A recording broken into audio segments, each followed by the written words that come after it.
Assalamualaikum warahmatullahi wabarakatuh. Perkenalkan, nama saya Diana Mustika Putri, nomor absen 5 dari kelas 12 IPA. Di sini saya akan menerangkan materi sejarah dari Guru Mapel Ibu Anis Wulandari SPD. Selamat menonton. Baik, langsung saja. Di sini saya akan menerangkan sejarah masuk dan berkembangnya kolonialisme dan imperialisme Eropa di Indonesia.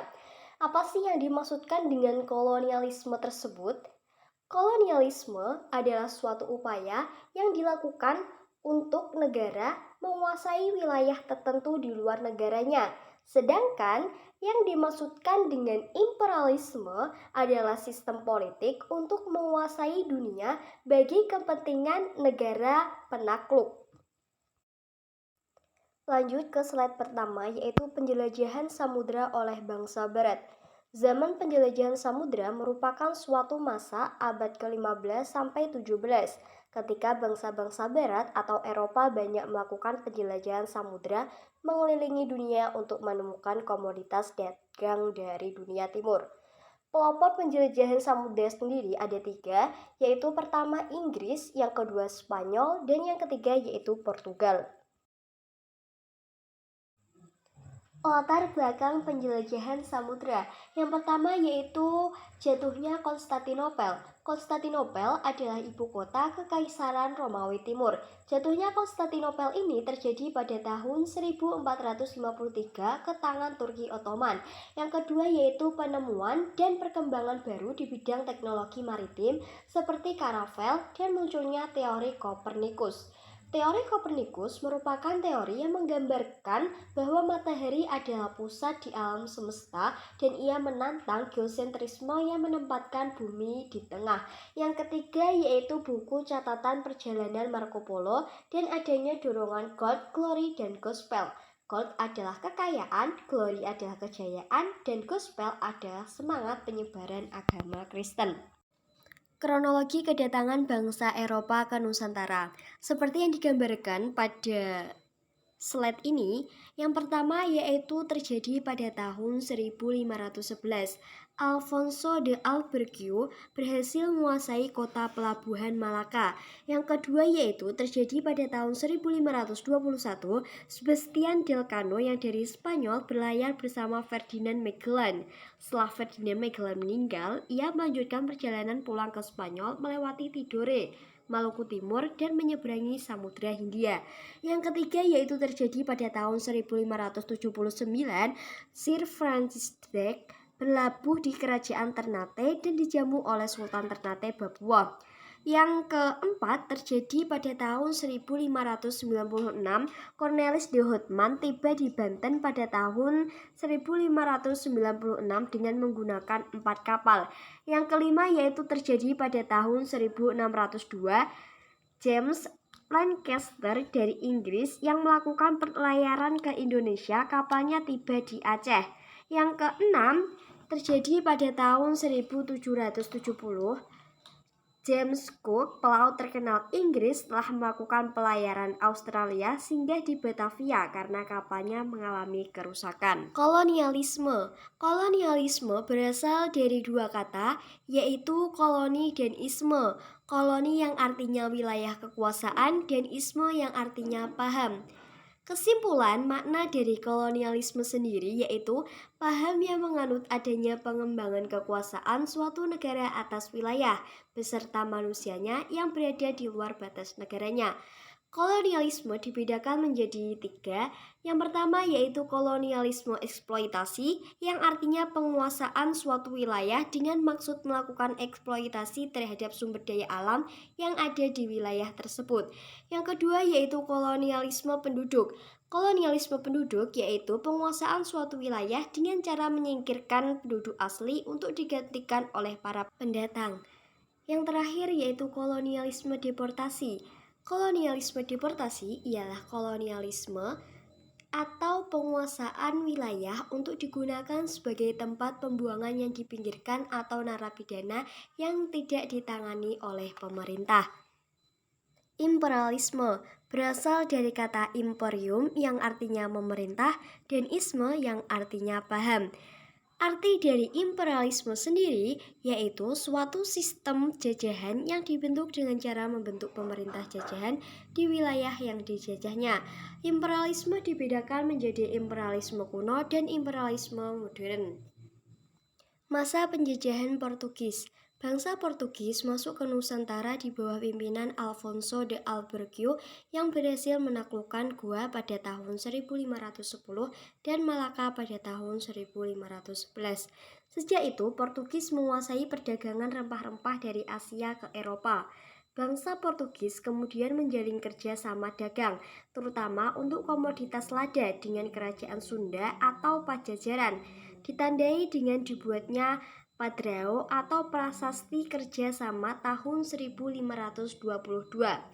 Bangsa Portugis diusir dari Ternate oleh Sultan Babuah tahun 1575 berdasarkan kesepakatan Lisabon tahun 1859 antara Kerajaan Belanda dan Kerajaan Portugal.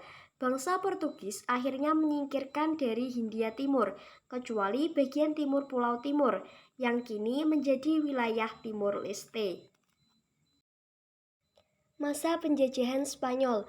Bangsa Spanyol masuk ke Nusantara melalui rombongan yang dipimpin oleh Sebastian del Cano. Rombongan tersebut tiba di Maluku pada tahun 1521. Sambutan baik Tidore dimanfaatkan Spanyol untuk mengembangkan kekuasaannya lebih besar. Spanyol mendirikan benteng dan mulai melakukan monopoli perdagangan. Persaingan antara Spanyol yang membantu Tidore dan Portugis yang membantu Tidore berakhir setelah dikeluarkannya perjanjian Saragossa. Berdasarkan perjanjian itu, Portugis menguasai Maluku dan Spanyol menguasai Filipina. Garis Tordesillas. Perjanjian Tordesillas adalah suatu perjanjian yang ditandatangani oleh Tordesillas sekarang di Provinsi Valladolid, yaitu pada negara Spanyol pada 7 Juni 1494 yang membagi dunia di luar Eropa menjadi duopoli eksklusif antara Spanyol dan Portugal. Sepanjang suatu meridian 1550 km sebelah barat Kepulauan Tanjung Verde. Wilayah sebelah timur dimiliki oleh Portugis dan sebelah barat oleh Spanyol. Perjanjian Saragossa mempertegas perjanjian Tordesillas tahun 1494. Masa penjajahan VOC. VOC dibentuk pada tahun 1602 sebagai upaya untuk memperkuat diri dalam menghadapi persaingan dagang dengan negara atau bangsa lain, mempunyai hak oktroi atau hak istimewa VOC. Kebijakan VOC di negara jajahan antara lain yaitu monopoli, ekstirpasi, pelayaran hungi, dan strategi divide et impera atau politik adu domba. Pada 31 Desember 1799, VOC secara resmi dibubarkan dan pemerintahan VOC di Nusantara pun diambil alih oleh pemerintahan Kerajaan Belanda. Penyebabnya yaitu korupsi, biaya kepegawaian semakin besar, banyak mengeluarkan dana untuk perang, dan persaingan dengan kongsi dagang lain. Masa penjajahan VOC. Kebijakan dan keberhasilan Peter Booth antara lain yaitu membangun markas besar VOC di Ambon, berhasil mengadakan perjanjian dagang dengan Maluku, menaklukkan Pulau Timur, mengusir Spanyol dan Tidore. Meski berkantor pusat di Ambon, Booth juga mendirikan kantor dagang VOC, mula-mula di Banten pada tahun 1610, kemudian di Jayakarta pada tahun 1611. Masa penjajahan VOC. Kebijakan dan keberhasilan Jan Pieter Zoon antara lain yaitu memindahkan markas besar VOC dari Ambon ke Jayakarta, mengusir orang Inggris di Pulau Rune, dan diam-diam tetap melakukan perdagangan dengan penduduk Banda, mengusir dan melenyapkan penduduk asli Banda, dan menerapkan kebijakan ekstirpasi. Selanjutnya yaitu masa Daendels. Pada tahun 1795, Prancis berhasil menguasai Belanda dan membentuk Republik Bataaf di bawah Kementerian Laos Napoleon. Pemerintah Prancis mengirimkan Herman William Daendels pada tahun 1808 sampai tahun 1811 untuk menjalankan pemerintah di Hindia Belanda dengan tugas utama mempertahankan Pulau Jawa dari serangan Inggris. Kebijakan yang paling terkenalnya adalah membangun jalan raya pos, The Groot Post Road, dari Anyer hingga ke Panarukan sepanjang 1.100 km. Jalan raya ini untuk mempermudah mobilitas pasukan di Jawa. Selanjutnya yaitu masa Jenses. Daendels dipanggil kembali ke Belanda pada tahun 1811 dan digantikan oleh Jan Willem Jason. Pasukan Inggris mendarat di Batavia pada 4 Agustus 1811 dan berhasil menguasai kota tersebut. Pada tanggal 18 September 1811, Jenses menandatangani kapitulasi tentang sebagai tanda resmi penyerahan Hindia Belanda kepada Inggris.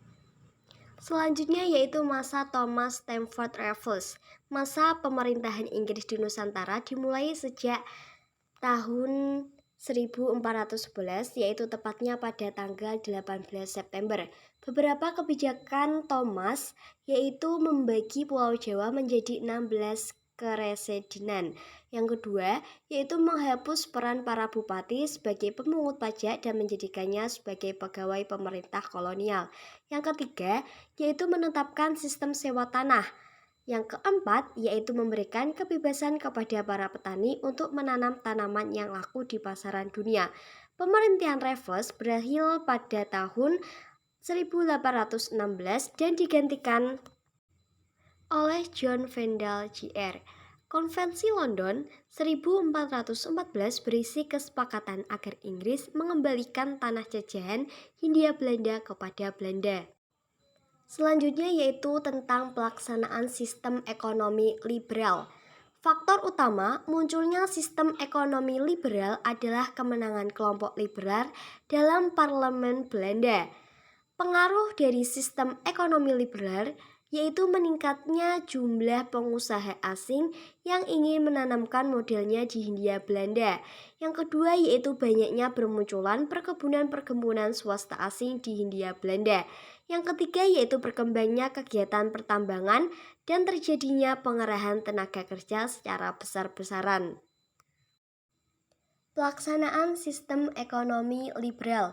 Berikut beberapa undang-undang yang dikeluarkan pada masa sistem ekonomi liberal, yaitu Undang-Undang Agraria atau Agraris Wet pada tahun 1870 dan Undang-Undang Gula atau Suikerwet tahun 1870. Dampak sistem ekonomi liberal yaitu eksploitasi sumber daya alam dan sumber daya telah melampaui batas. Yang kedua, penduduk pribumi kehilangan tanah miliknya dan terpaksa disewakan atau bahkan dijual.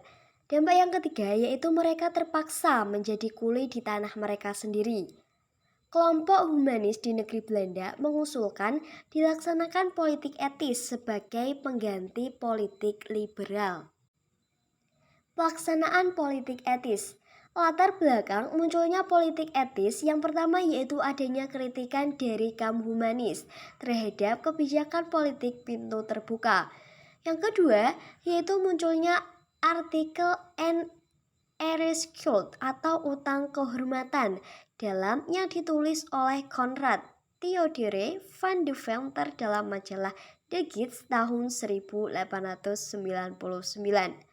Pelaksanaan politik etis dilakukan atas dasar trias van de Venter yang terdiri atas migrasi atau pemindahan penduduk, irigasi yaitu upaya perbaikan sarana pengairan untuk keperluan pertanian. Yang ketiga yaitu edukasi, yaitu memberikan pendidikan untuk penduduk pribumi. Sekian materi dari saya, kurang lebihnya mohon maaf. Wassalamualaikum warahmatullahi wabarakatuh.